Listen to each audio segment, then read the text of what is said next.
Nathan Moss, and I'm the executive producer of Breakaway Records, and we had like ups and downs.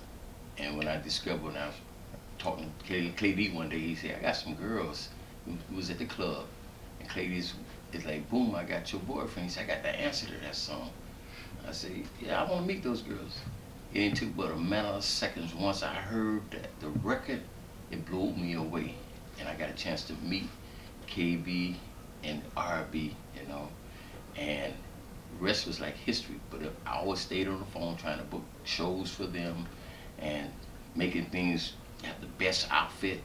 That machine always did a lot of shows with like Disco Rick and the Dogs and Young and Restless.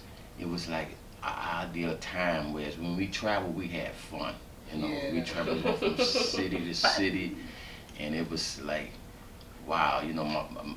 I remember this particular concert they had in Atlanta, Georgia, and they had the girls to go on first. We put save the best for last. But when we went, everybody rocked from Miami. Everybody played them. They always have an X-rated show. But when they went on, it was a different type of show. But when we went on, they rocked the house. I think I was bald head at the time, but my hair, the little bit of hair I did have, stood up on top of my head like this to listen to the crowd and the participant from the crowd that's giving a reaction back to my girls. I felt like a proud papa.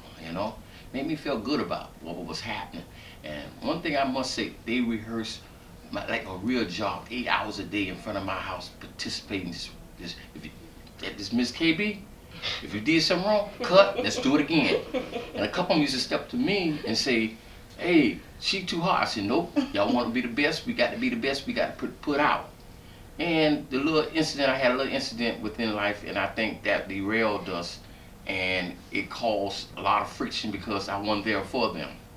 And one thing I can say, if the people that I did leave in charge when I left, Mr. Bo Crane, if he did things right, instead of putting us under the bridge, I think them girls would have been more successful, because I was looking for a major company for those girls. As you can see, they still got it going on, with their voice, their looks, and everything. So if you're out there listening, hey, they're looking for bidders, somebody to come and get them. Hey, you can't touch my body till you touch my mind. I don't get impressed with them player lines.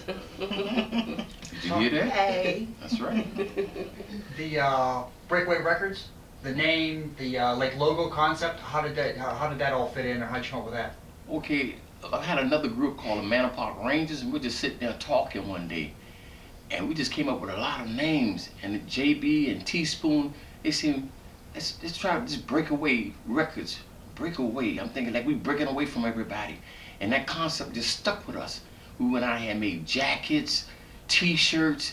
This thing was like rolling, like not out of control, but it was like, wow, I was loving every minute of it.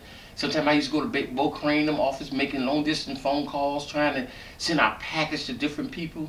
Like I say, that if the one little incident, if I was there for them all the way, right now it'd be a different story we're talking about right now. Who knows, RC Records or some big major company, even what my man name from Def Jam Records, what his name? Russell Simmons? Russell Simmons, if you're listening, it's still available, Mr. Simmons. Okay. What you mentioned Bo Crane quite a bit. What was your relationship? Was he doing like some distribution for you? Okay, he was the distribution part.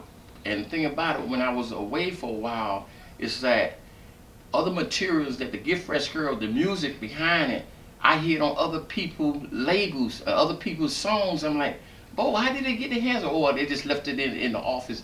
And you just ain't gonna leave nothing valuable like that just in the office.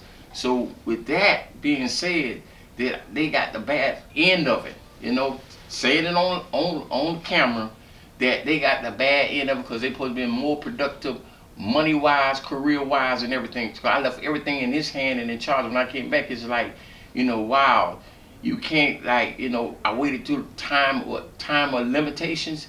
I waited too long to try to pursue. But when you're away somewhere, it's so much you could do.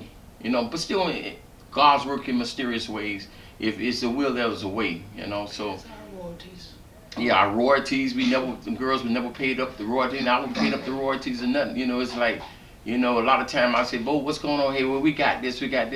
Yeah, but he was like filling his pockets up. And I heard our record went #1 over in the overseas, and they're still playing it. Never seen a dollar. Never seen a dollar. And then besides that, also I looked online one day. Somebody showed me where Bo Crane was making money on the internet from their album sales, Still is. and still making money from off the sales. So you know, if you hear this, Bo, you know everybody need to eat out there, and we weren't eating. We were eating peanut butter and jelly while you were eating steaks and lobsters.